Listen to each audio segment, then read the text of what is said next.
Hi guys! So for today's video, mag-unbox tayo ng bigay ni Upa na pabango. So, it's a Burberry Brit Sheer. Flash natin sa screen. 50 ml. So, bago siya umuwi, binilahan niya tayo ng pabango as requested ng inyong lingkod. Charis, requested. Gusto ko sanang guess na yung rose, yung ano niya, yung scent. Kasi ang bango nun, tapos kahit holdy mo na siyang, holdy na siya sa katawan mo, hindi nawawala yung ano niya, yung amoy. So kaso, nung hinatid ko siya sa airport, may olibyang na malaki doon bago sa departure. Nakita ko to. So 100 ml sana, kaso yung pinakamalaki nila ay 50 ml lang. So never ko pa ako nakapag-try ng Burberry na perfume. Now pa lang, kasi nga, bigay ni Upa. Ito yung request ko, sabi ko pag-uwi, kabilan ko pabango. Bait naman ang ating Upa, so, peace granted. Ayan, ang kanyang itsura. Tada! Ayan. Nag-try ako dun sa may sample nila guys, sobrang bango. Mild lang siya, hindi masakit sa ulo.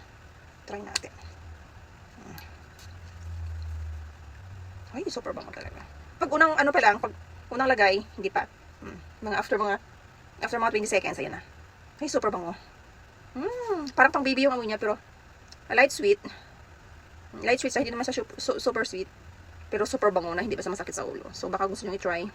Ito pala, 100,000 won sa 450 ml. Yan. Meron silang 30 and 50 nito. Nagtanong ko kung may 100 gas, wala. So, ito na lang. Thank you, Opa. Salamat sa aking Burberry perfume. Thank you so much. Love you. Thank you so much, guys. Bye!